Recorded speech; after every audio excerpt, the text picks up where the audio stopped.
a.m. Wellness Club. Today, Thursday, the 27th. Our guide master today it's Andy Jimenez. We're gonna be doing 5 a.m. Savers and Wellness Club as every day, Monday through Sunday.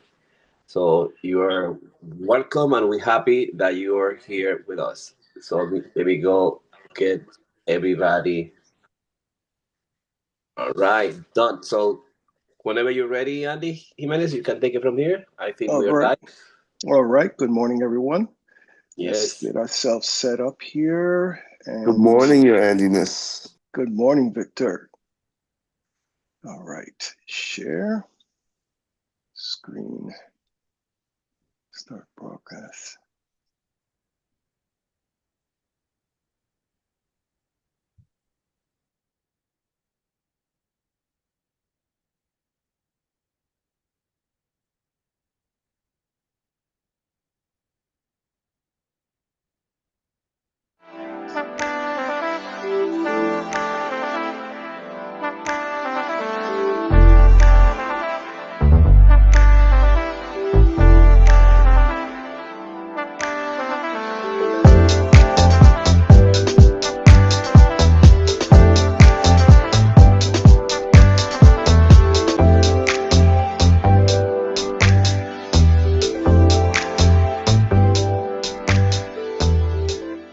Before we conquer the day, before we check the first box, send the first email, or meet the first deadline, we must first win a more important battle, the battle within. Welcome to this Savers Morning Practice, a routine rooted in personal growth, clarity, and intention. Today, our theme is inspired by Stephen Covey's life-changing concept, the private victory. This is the foundation of lasting change. It's where you develop the strength to lead yourself before you lead others. Where self-mastery begins and where your effectiveness is born. You'll be guided through each part of the Savers routine. Silence, affirmation, visualization, exercise, reading, and scribing, all through the lens of these three core habits. This is your time to connect deeply to who you are and who you're becoming. Let's begin.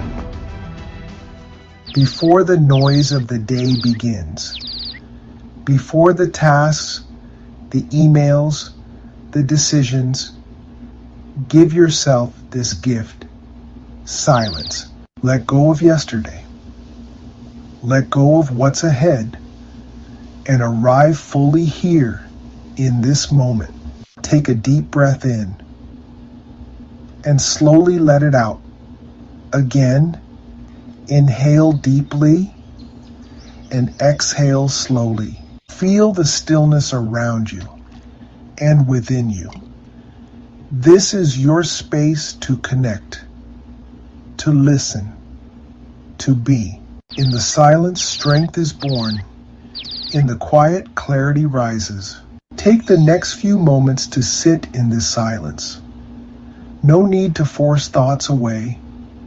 Just notice them and let them pass like clouds. Focus on your breath, or a word that grounds you: peace, presence, purpose. Let's close our eyes and pause for silence.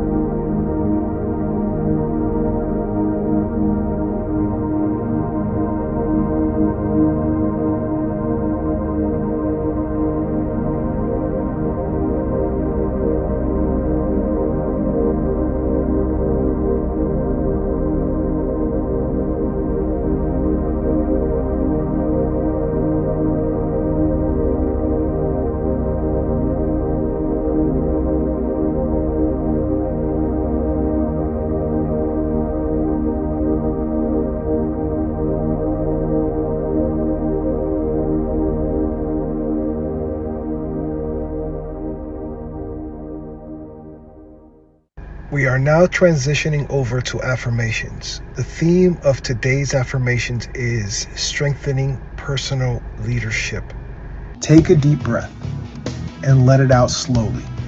Today, you are stepping into the role of leader of your time, your energy, and your life.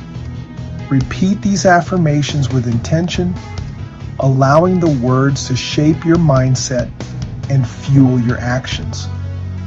I choose to be proactive in every area of my life. You don't wait for permission. You don't wait for circumstances to be perfect. You choose to take initiative. I lead my life with purpose and clear intention. You know what matters. You don't drift. You decide.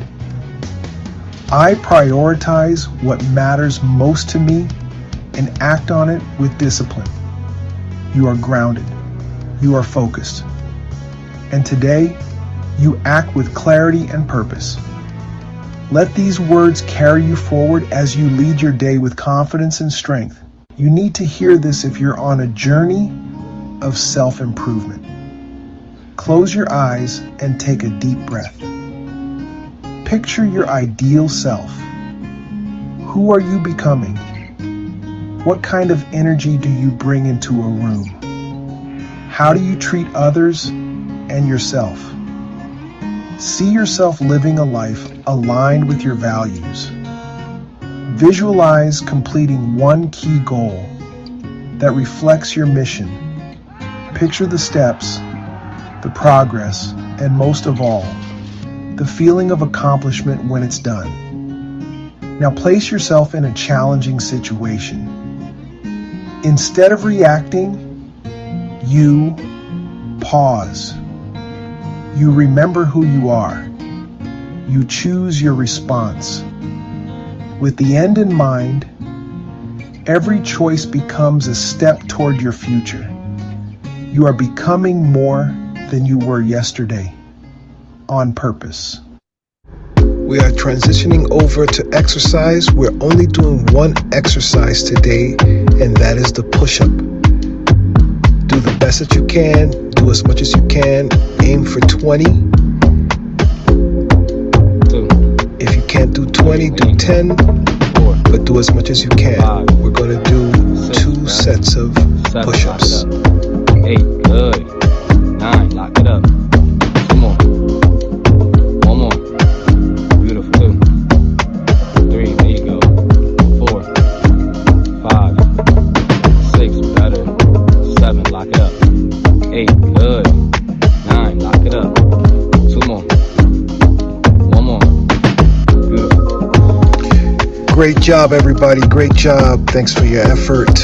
That completes our exercise portion of Savers. And now we will transition over to scribing. Grab your journal and begin with this simple question. Where will I be proactive today? Write it down. Choose one area of your life where you will lead instead of follow. Next, reflect on your long-term vision. Who are you becoming? Where are you going? Now ask, what's one small step today that aligns with that bigger picture? Write it down clearly. Let your thoughts flow. This is your space to connect with your truth. Your words have power. Your pen, your path. Today you're not just journaling, you're designing the life you were meant to live. Take 1 minute to write down your answers. Where will I be proactive today? Who are you becoming? Where are you going? What's one small step today that aligns with that bigger picture?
Time is up. Let's get into discussing the answers to your journaling question.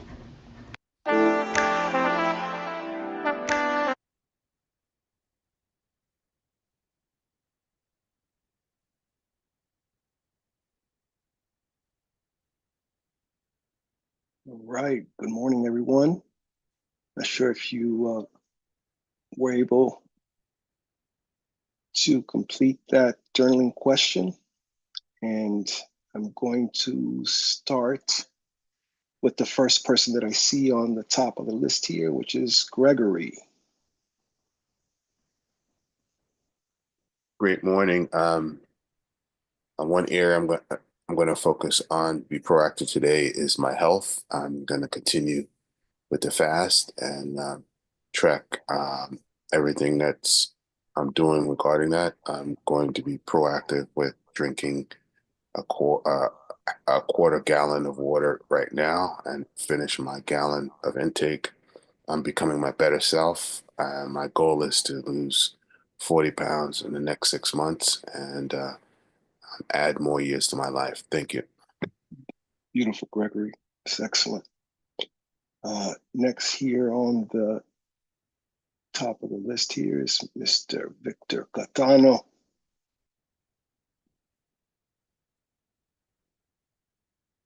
Morning. Good morning. Thank you again for that plug to Danny. I heard his voice in the workout this morning. Yes, yeah, you recognized it. I recognized that voice. Come on, lock it in. Let's go. You got Yes. this. Uh, um. So I feel like the area where I need to become more of a leader and not a follower is in coaching. I feel like I have so much to offer to people: spirituality, good advice, life skills, problem solving, pleasantness. But I have not found the exact way to pour this out where it is needed, even though I have a good idea of all of that. I feel a stronger calling than ever to plow through writing this book. And today I'm going to write another chapter. That's awesome. That's awesome, Victor. I know one of the things too that today with the topic of the private victory, um, the coaching and the teaching, and I apply this to myself, is um, making sure that I'm doing what I'm teaching and that I'm living what I'm teaching, and I have that private victory because it's like I remember I used to work. I worked out at LA. I was working out at LA Fitness, and this guy wanted to teach me, but he was not in great shape. Very knowledgeable, extremely knowledgeable, but I I didn't want to learn from him, and I just we have to have those private victories so that we can be able to teach other people and be able to guide other people. Thank you, Victor. Thank you, Amen. Gregory. Lawrence. Good morning. Good morning, Lawrence. I'm going to work on my finances today, getting the tax stuff together, working with my accountant. He has the stuff, but the communication's been a little challenging, so I'm going to work on getting that resolved. And just working on coming up with a plan with dealing with the credit cards and getting that resolved. And there's a lot to work through, so I'm going to focus on that today.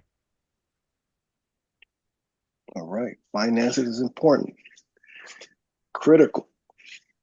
Good work, Lawrence. Rosaura. Okay, good morning, everyone. Good morning. I am going to focus on my health, and today I will drink an extra glass of water to align with that bigger picture, exercise, and improve my sleep hygiene. Uh, like go to bed a little earlier tonight, and also find other ways to manage stress. All right. Thank you, Rosaura. Mr. Candido.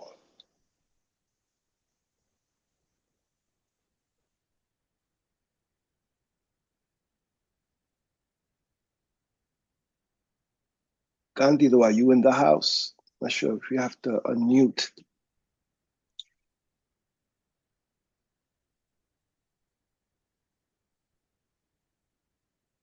Can you hear me, Candido? There you go. Yes, All yes, right. yeah.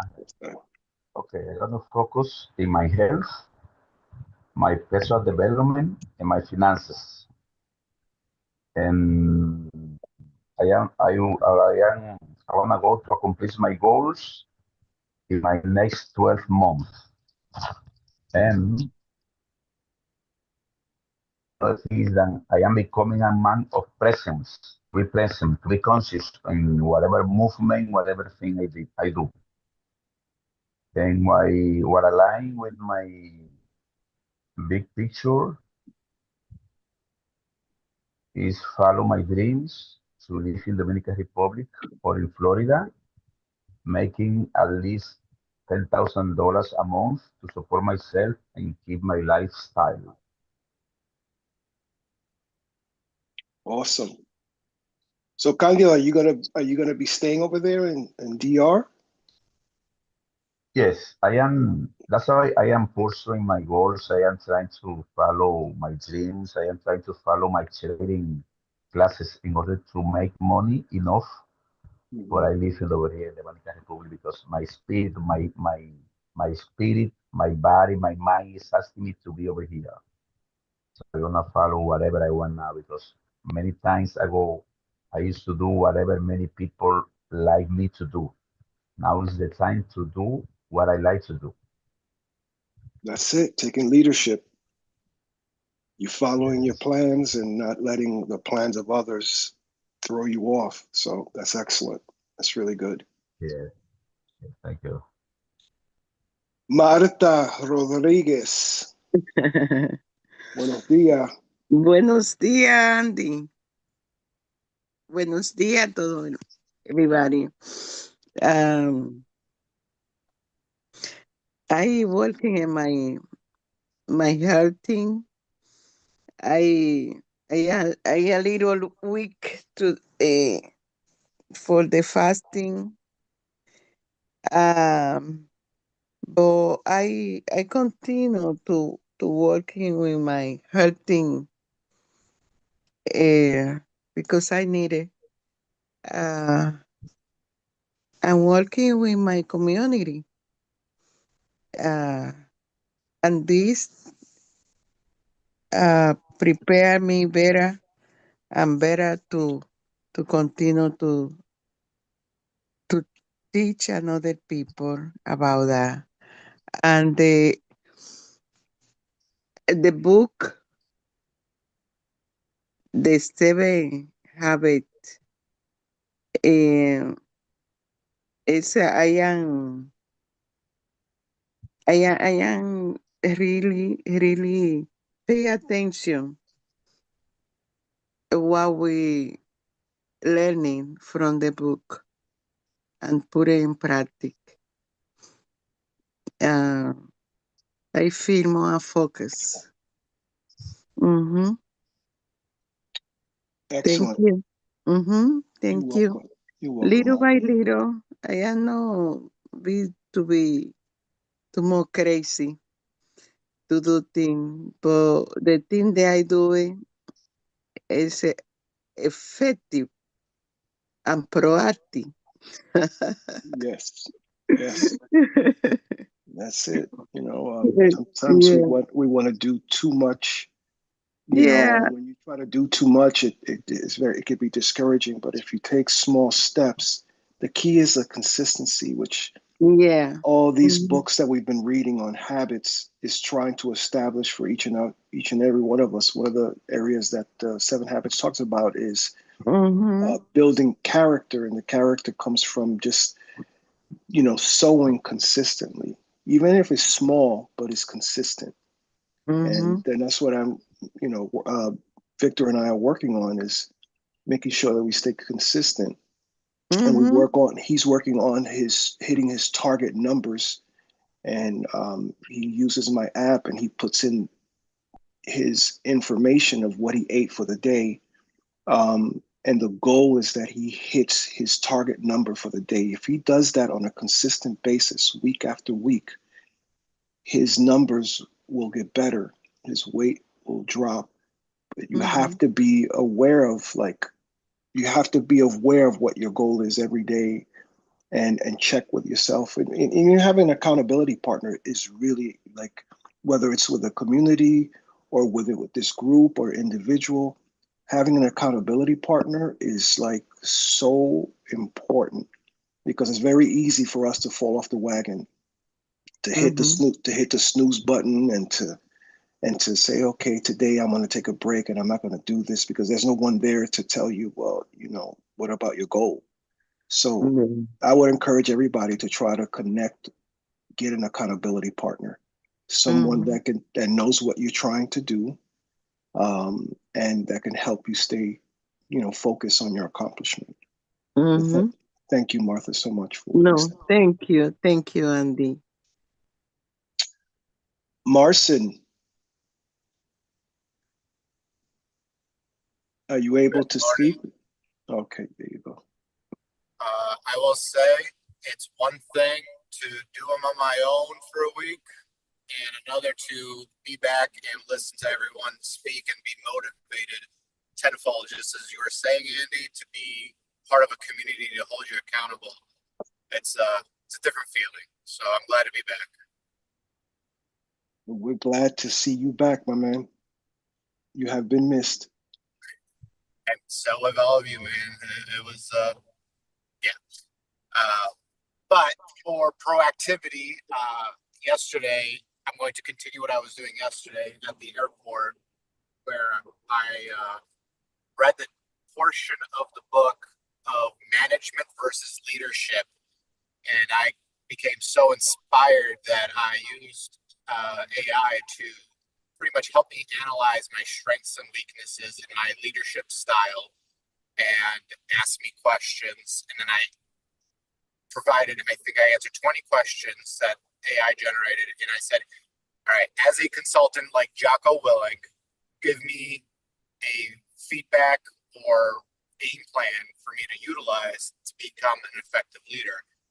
And it spat out a lot of advice. And then, well, pretty much half the flight was spent continuing reading the 7 Habits of Highly Effective People, and then journaling ideas on what it provided insight wise. So today, after done working, because I'm pulling a Steve and heading to work super early, I started my drive at 3:45 this morning.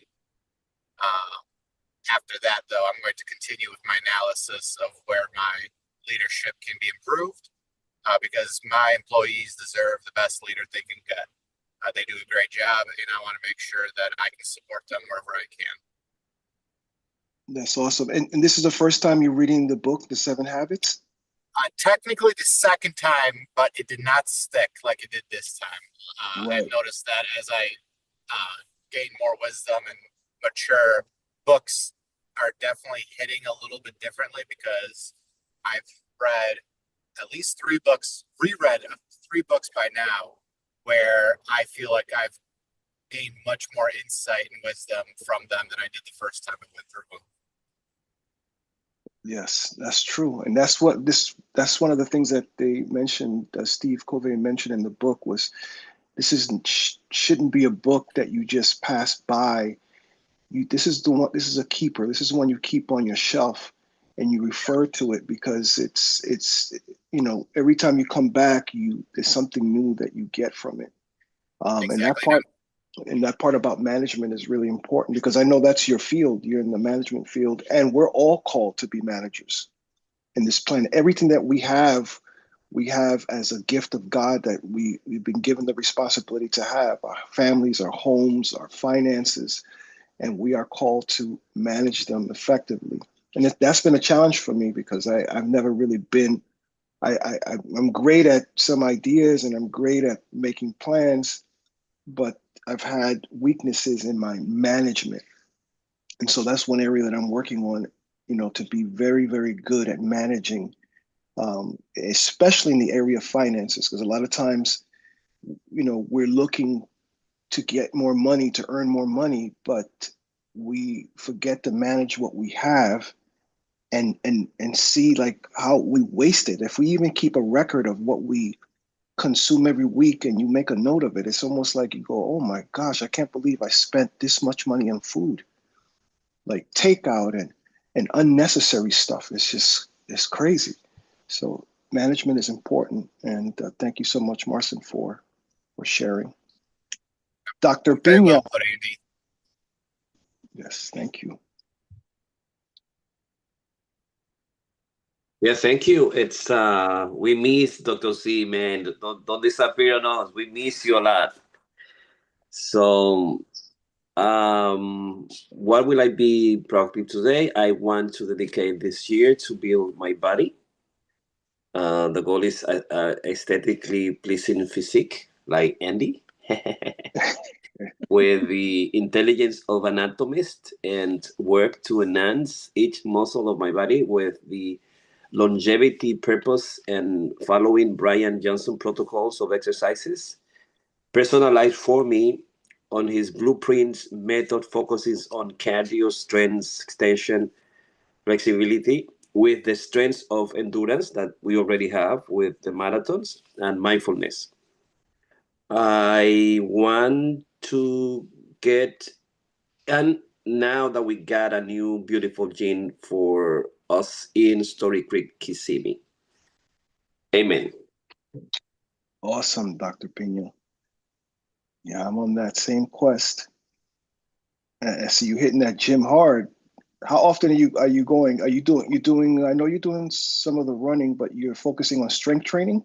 Like Strength training, flexibility, lift weighting now. Planning to go every day. Um, and I do a little bit of karate. I was a brown belt, almost black belt in my time when I was in my young before going to medical school. wow, So I nice. do a little bit of that, and then my wife is teaching me how to, lift weight. And then I do the sleep tick, the running, of course, all the machines, just learning all of them Mhm. slowly. And I'm gonna try to have a couple of bodybuilding books and anatomy, So let's see what happened. And I have the photo before, which is a couple of photos that we are showing up, the two of Yeah, us yeah. naked. Yep, So that's your before picture. We're gonna see the after picture then. exactly. All right. All right, let's see and make sure I got everybody here this morning. All right.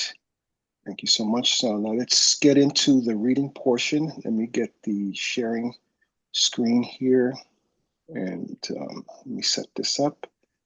And we are starting with the area of private victory. Let me just get this book here. Give me 1 second. Got it here.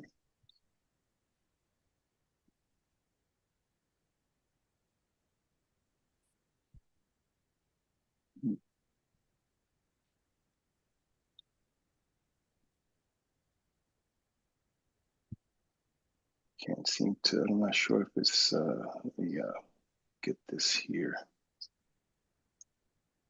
Okay, I have that. I want to see if I can get the reading so that everyone can also see the words. Let me see. Come on, screen, show up.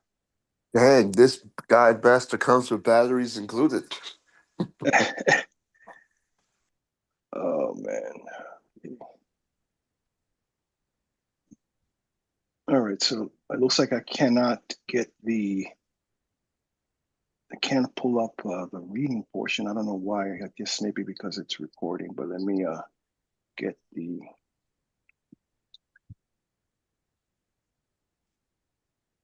if you're able to, you can put up the I'm going to put the audio portion of the 7 habits. Let me try one more time to see if my my book comes up, which for some reason I cannot get through. Okay, so let me just go with the audio. I might have to sit down with you one day and organize Habit those 1. apps, man. What was that? I might have to sit down with you one day and organize those apps, brother. I'm Oh, getting man. Hey, Yeah, you leave him alone. I definitely need. Everybody sees these apps and we're like, what is up with this guy? There's like 30,000 apps here. Oh my goodness. He does the same thing to me every morning, man. Don't let him bully you like that. All right, here we go. Be proactive. Principles of personal vision. Henry David Thoreau once said, "I know of no more encouraging fact than the unquestionable ability of man to elevate his life by conscious endeavor." As you read this book, try to stand apart from yourself. Try to project your consciousness upward into the corner of the room and see yourself in your mind's eye reading. Can you look at yourself almost as though you were someone else? Now try something else. Think about the mood you are now in. Can you identify it? What are you feeling? How would you describe your present mental state? Now think for a moment about how your mind is working. Is it quick and alert? Do you sense that you are torn between doing this mental exercise and evaluating the point to be made out of it? Your ability to do what you just did is uniquely human. Animals do not possess this ability. We call it self-awareness, or the ability to think about your very thought process. This is the reason why man has dominion over all things in the world, and why he can make significant advances from generation to generation. This is why we can evaluate and learn from others' experiences as well as our own. This is also why we can make and break our habits. You see, we are not our feelings, we are not our moods. We are not even our thoughts. The very fact that we can think about these things separates us from them and from the animal world.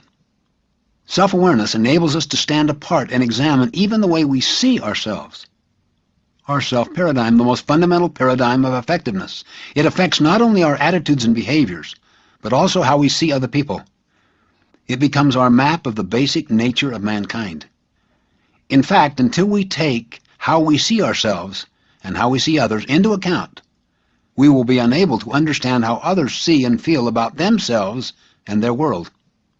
Unaware, we will project our intentions on their behavior and call ourselves objective. This significantly limits our personal potential and our ability to relate to others as well. But because of the unique human capacity of self-awareness, we can examine our paradigms to determine whether they are reality or principle-based, or if they are a function of conditioning and conditions. The social mirror. If the only vision we have of ourselves comes from the social mirror, that is from the current social paradigms and from the opinions, perceptions, and paradigms of the people around us, our view of ourselves would be like the reflection in the crazy mirror room at the carnival. You might hear things like this: "You're never on time. Why can't you ever keep things in order? You must be an artist. You eat like a horse. I can't believe you won. This is so simple. Why can't you understand?" These visions are disjointed and all out of proportion. They are often more projections than reflections, projecting the concerns and character weaknesses of people, giving the input rather than accurately reflecting what we are. The reflection of the current social paradigm tells us that we are largely determined by conditioning and conditions. While we have acknowledged the tremendous power of conditioning in our lives, to say that we are determined by it, that we have no control over that influence, creates quite a different map. There are actually 3 social maps, 3 theories of determinism widely accepted, independently or in combination, to explain the nature of man. Genetic determinism basically says that your grandparents did it to you. That's why you have such a temper. Your grandparents had short tempers, and it's in your DNA. It just goes through the generations. You inherited it. In addition, you're Irish, and that's the nature of Irish people. Psychic determinism basically says that your parents did it to you. Your upbringing, your childhood experience essentially laid out your personal tendencies and your character structure. That's why you're afraid to be up in front of a group. It's the way your parents brought you up. You feel terribly guilty if you make a mistake because you remember deep inside the emotional scripting when you were very vulnerable and tender and dependent. You remember the emotional punishment, the rejection, the comparison with somebody else when you didn't perform as well as expected. Environmental determinism basically says your boss is doing it to you, or your spouse, or that bratty teenager, or your economic situation, or national policies. Someone or something in your environment is responsible for your situation.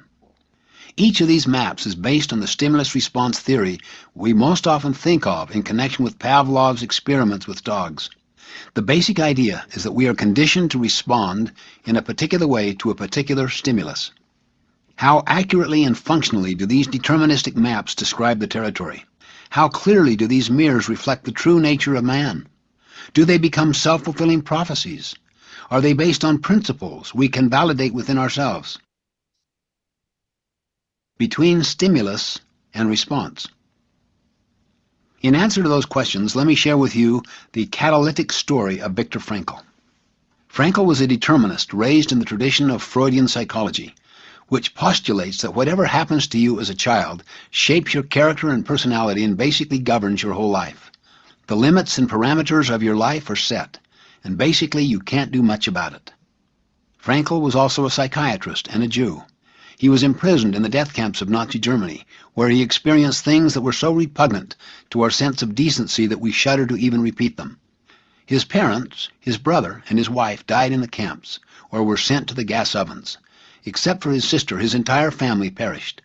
Frankl himself suffered torture and innumerable indignities, never knowing from one moment to the next if his path would lead to the ovens, or if he would be among the saved, who would remove the bodies or shovel out the ashes of those so fated.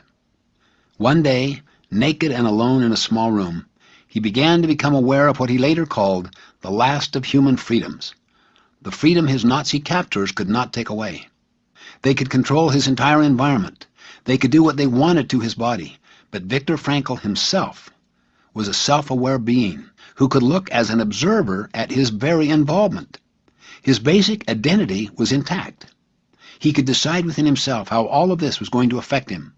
Between what happened to him, or the stimulus, and his response to it, was his freedom or power to choose that response. In the midst of his experiences, Frankl would project himself into different circumstances, such as lecturing to his students after his release from the death camps. He would describe himself in the classroom, in his mind's eye, and give his students the lessons he was learning during his very torture. Through a series of such disciplines, mental, emotional, and moral, principally using memory and imagination, he exercised his small embryonic freedom until it grew larger and larger, until he had more freedom than his Nazi captors. They had more liberty, that is, more options to choose from in their environment, but he had more freedom, more internal power to exercise his options. He became an inspiration to those around him, even to some of the guards. He helped others find meaning in their suffering and dignity in their present existence. In the midst of the most degrading circumstances imaginable, Frankl used the human endowment of self-awareness to discover a fundamental principle about the nature of man. Between stimulus and response, man has the freedom to choose. Again, between stimulus, or what happens to us, or has ever happened to us, and our response, lies our power and our freedom to choose. And in those choices lie our growth and our happiness. Within that space between stimulus and response are four endowments that make us uniquely human. In addition to self-awareness, which we have spoken about, we have imagination, the ability to create in our own minds beyond our present reality. We also have conscience, a deep inner awareness of right and wrong, of the principles that govern our behavior, and a sense of the degree to which our thoughts and actions are in harmony with them. That's our integrity. And finally, fourth, we have independent will, the ability to act based upon our self-awareness, free of all other influences. Even the most intelligent animals have none of these endowments. It's not a matter of degree, it's a matter of kind. To use a computer metaphor, they are programmed by instinct and or training. Animals can be trained to be responsible, but they can't take responsibility for that training. In other words, they can't direct it. They can't change the programming. They're not even aware of it. That's why they can't reinvent their lives as people can. But because of our unique human endowments, we can write new programs for ourselves totally apart from our instincts and or training. This is why an animal's capacity is relatively limited and man's is unlimited. But if we live like animals, out of our own instincts and conditioning and conditions, and out of our collective memory, we too will be limited. The deterministic paradigm comes primarily from the study of animals, rats, monkeys, pigeons, dogs, and neurotic and psychotic people. While this may meet certain criteria of some researchers because it seems measurable and predictable, the history of mankind and our own self-awareness tell us that this map does not describe the territory at all. All right. Let's put a pause on it right there. Have you made a note of it, Dr. Pina, on where we left off? Yes, but it's we need a paragraph to go to proactivity define. So let go this paragraph and then later on proactivity define. This in that section. Okay, you want me to continue with the Yeah, audio? continue just one paragraph. Okay.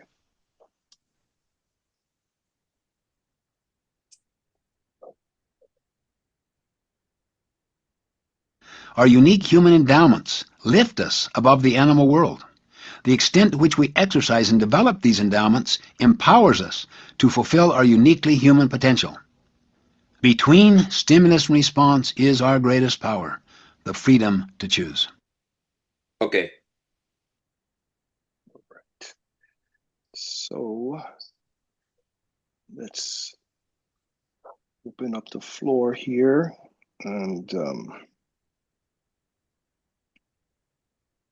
put a timer on this. 10 minutes. I don't have the 4th of July thing here, but let's start the timer. Here we go. So let's open up for discussion. Let's so one wants to discuss what we read, which was a very powerful chapter.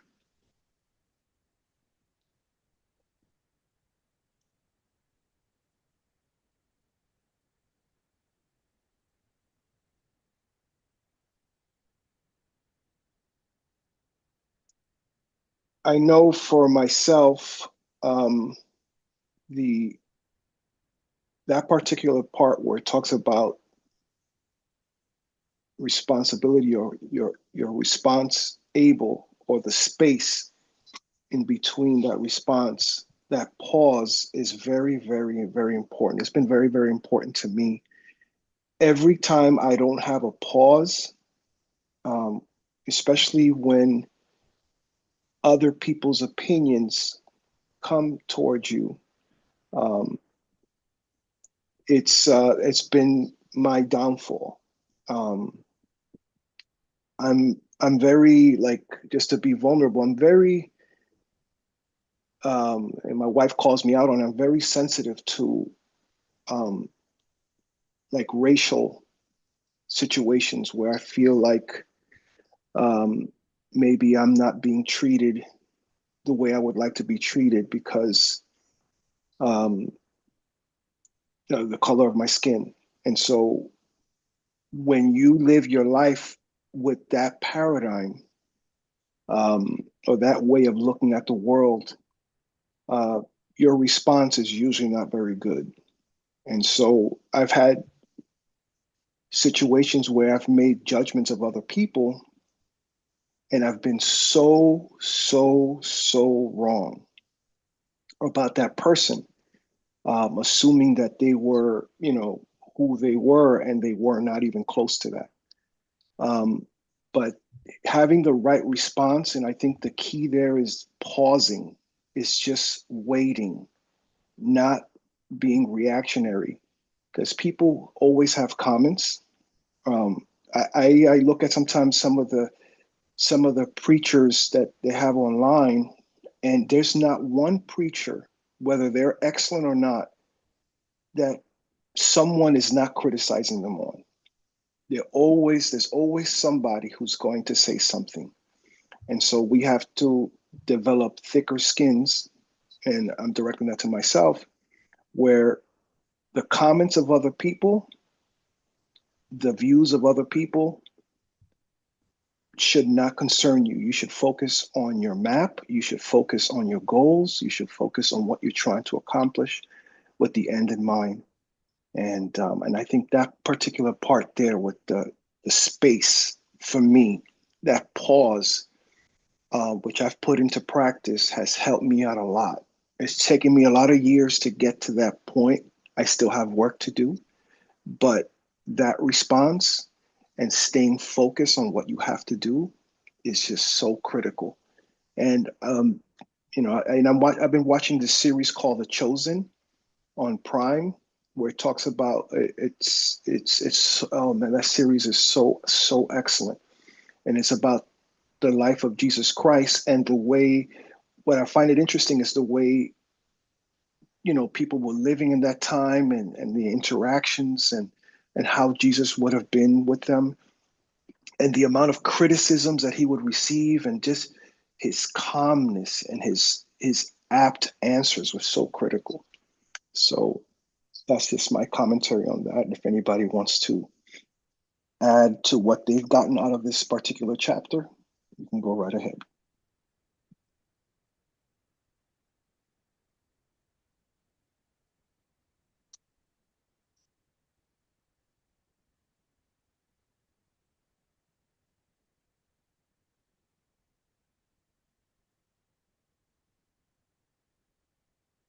I mean, I'll go to break the silence. Um, I think that you know, I echo the sentiment of the chosen. By the way, Andy, I think that we are absolutely in control of how we can respond and how we can evolve. Um, you know, I come across, you know, regular opportunities to respond the way I really want to respond to things, and most of the time I don't take the opportunity to do that. I kind of um, take the deep breath. Like when something is ready, like to explode out of me, it's just like deep breath, one step back, and sometimes I can actually visualize myself taking one step back, right? Because I know that if I just say what's on my mouth, most of the time it's gonna be like verbal diarrhea. It's gonna be something that's gonna leave me at some point in time going, shoot, I wish I hadn't said that, or I wish I could take that back, or I wish, um, um, the, I'm sorry. yeah, You threw me off with the verbal diarrhea. I'm yeah, sorry. that's funny. That's gives me a picture that's so bad. Yeah. You know what? You encouraged me to want to be a comedian, man. You, um, thank you for humoring me. Um, yeah, no, it's amazing because like when I think of like self-control and self-discipline and you know a lot of the things that we have been taught and a lot of the way we react is indeed coming from parents and grandparents and maybe great grandparents if you were fortunate enough to be around them, right? Like I can't tell you how often, like yesterday, my kid came home and told me that another kid pushed them in the mud. And, my initial reaction was, I got this visual of like when I came upstairs crying one time and, I told my mom that some kid, hit me. And before I knew it, a jar of Vaseline came out. She put it on her face.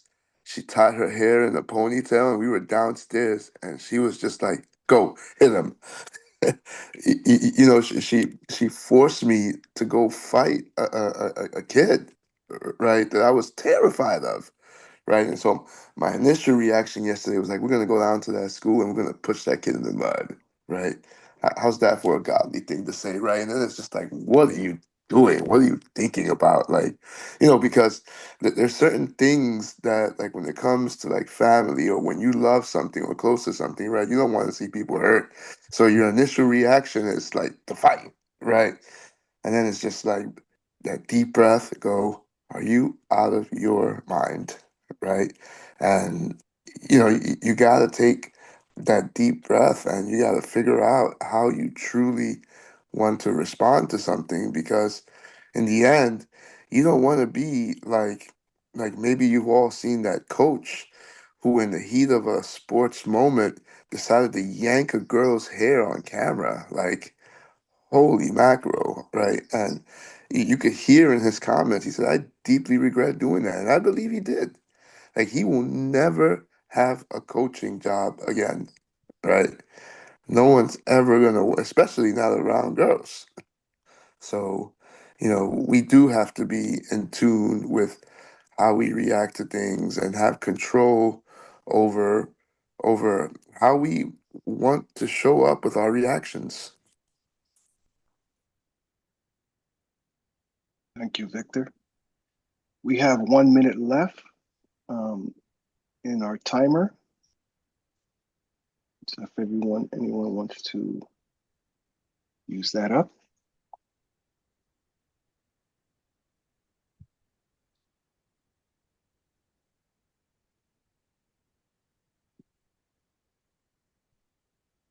I Let just me wanted just that. Go ahead, Lawrence. I just wanted to say I love the video thing that you used that you made, Andy. What's the program that you used to do it? I use video AI, and I use CapCut for video editing, and I also use a teleprompter. I forgot the name of the teleprompter, but I'll put that on the in the chat. And that particular the video AI, which I sent over, I sent it over to Rosaura. That video AI, you can program your voice. You record your voice, and you can give it to video AI, and it'll store it, and then it could use your voice as a narrator. And you can also give it instructions as to the kind of video you want to create and the kind of theme. And it can provide music, but I don't like the music that it provides, so I use the music that I have on CapCut.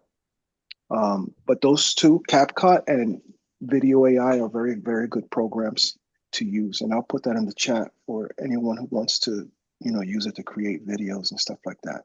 You can do YouTube Shorts. You can use it for Reels. You can use it for long form videos. And so it's really, really good. Thank you. Appreciate it. You're welcome. So that completes our savers for today. Let's keep in mind, let's keep the end in our minds, and every choice that we make is a choice that helps us, attain our goals in our future. And I just want to thank everyone for participating today in the savers, and have a blessed day today, everyone. Thank you. Bye-bye. Thank you. Thank you, Bye-bye. Andy.